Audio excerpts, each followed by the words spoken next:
बड़ी खबर, बड़ी तस्वीर में दिखाना चाहती हूँ। वो घायल पुलिसकर्मी जिनके ऊपर कल देर रात पथराव किया गया, उनकी तस्वीरें हमें मिलने लगी है। ये बड़ी खबर इस समय आप तरीके अपना काम करने से पुलिस वालों को रोका गया, उनके ऊपर पथराव किया गया और किस तरीके से हमला बोला गया। तो एक बार फिर दिल्ली में ये पत्थर गैंग जो है वो देर रात एक्टिव नजर आया। यहाँ पर मौजूद लोगों से हमने बात करने की कोशिश की। आप वहाँ पर थे, क्या दृश्य देखा था, क्या स्थिति थी, कितनी भीड़ थी वहाँ पे? सर हमारी duty as a law and order SHO साहब के साथ लगी हुई थी और भीड़ के बैरिकेड लगाए हुए थे। भीड़ को काफ़ी चेतावनी के साथ समझाया जा रहा था और आउटर फोर्स भी हमारे साथ थी। जैसे हजमंजिल के पीछे से एक तिकोना पार्क मतलब गली बनती हैं, वो गलियों में बैरिकेड लगाने के बाद सबको समझाया गया, लेकिन कुछ लोग ऐसे थे समझ नहीं पा रहे थे, भीड़ ज़्यादा थी। साहब ने बड़ी पीसफुली समझाया, लेकिन कुछ लोग ऐसे थे जो उनको भड़काने की कोशिश कर रहे थे। तो अचानक से ही बैरिकेड के धक्का मार के बैरिकेड गिरा दिए। पीछे से गलियों से पत्थरबाजी होने लग गई। अच्छा। छोटे छोटे, क्योंकि रोड टूटा हुआ है सर, काम चल रहा है, तो जो रोड के कंक्रीट थी सारे उनके, चाहे छोटा पत्थर आता है चाहे बड़ा पत्थर आए, उनसे मारना चालू कर दिया सर। अच्छा, आपने बोला कि लोग वहाँ पर भड़का रहे थे, तो कौन लोग थे? क्या स्थानीय लोग थे जो लोगों को भड़का रहे थे और क्या कह रहे थे?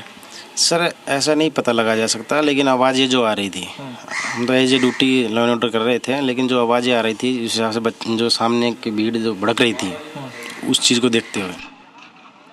और देखिए तमाम यहाँ पर मेरे रिपोर्टर्स जो हैं वो जी न्यूज़ के मौजूद हैं। मैं जल्दी से परिवेश का रुख करूंगी। परिवेश, जिस तरीके से ये एक्शन चल रहा है, आपके पीछे भी हमें लगातार तस्वीरें दिखाई दे रही है, लेकिन माहौल तनावपूर्ण है और इसीलिए शायद इतनी बड़ी संख्या में पुलिस बल तैनात है।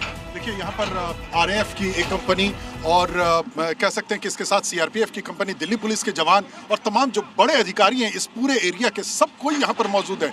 जाहिर सी बात है शोभना, कह सकते हैं बहुत सेंसिटिव इलाका था और जिस तरह की वारदात हुई, जिस तरीके से पथराव किया गया और उसके बाद जो अफवाह फैलाई गई थी जिस तरीके से सोशल मीडिया के जरिए, वो अपने आप में एक लग रहा है कि एक बहुत बड़ी कॉन्स्पिरेसी थी, साजिश थी। और जल्दी से राजू राज का भी रुख कर लेते हैं कुछ और तस्वीरों के साथ। राजू राज भी हमारे साथ जुड़े हुए हैं। राजू, यहाँ पर जिस तरीके का डिमोलिशन हुआ है, ये अवैध कब्जा था, उसके बाद पत्थरबाजी, मतलब आप पुलिस के लिए अपना काम करना भी मुहाल हो गया है। देखिए, निश्चित तौर पर यहाँ पर अवैध कब्जा, सबसे पहले यहाँ आपको बता दूं कि ये जो जमीन आप देख रहे हैं ये अवैध रूप से कब्जा गया था और यहाँ पर ये आपको बनाया गया था यहाँ पर बारात सेंटर, और ये 4,000 वर्ग मीटर का जो ज़मीन है वो रामलीला मैदान पर है, जो MCD की ज़मीन है, लेकिन मस्जिद के किसी भी हिस्से को छुआ नहीं गया। उसके बावजूद भी यहाँ पर अफवाह उड़ाई गई। अफवाह के बाद काफ़ी संख्या में लोग इकट्ठा हो गए। उसके बाद भीड़ ने पुलिस पर पथराव कर गया और कहीं ना कहीं जिस तरीके से मास्क मिले वो इशारा करते कहीं ना कहीं सुनियोजित एक साजिश थी,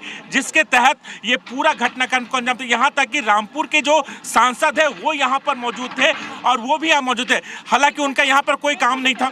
जल्दी से प्रमोद, मैं आपका रुख करना चाहूंगी। यहाँ पर जैसा कि राजू राज कह रहे हैं, एक सुनियोजित तरीके से, एक सुनियोजित साजिश के चलते ये डिमोलिशन होते समय पथराव किया गया, तो क्या यहाँ पर जो स्थानीय लोगों से आप बातचीत कर रहे हैं, क्या इस तरीके की कोई जानकारी मिल पा रही है? देखिए, मैं आपको बताता हूँ शोभना कि जब यहाँ पर MCD की टीम पिछले 1-2 हफ्ते से आ रही थी और इस पेड़ के साथ में जितनी भी जगह थी वहाँ पे मार्किंग करके गई थी, और ये बात यहाँ के लोगों को पता थी कि यहाँ पर जो कब्रिस्तान की ज़मीन थी उसके ऊपर कब्जा करके कैसे जो है बारात घर बनाया गया था और दूसरे काम होते थे। इससे पहले कि जो बिल्कुल यहाँ पर एक गेट था उसके बाहर एक इन्होंने अवैध कब्जा कर रखा था। इन्होंने खुद उस कब्जे को तोड़ा था जो कि एक डिस्पेंसरी के तौर पे थे, और वहाँ के पत्थरों का इस्तेमाल जो है इस पथराव में किया गया है।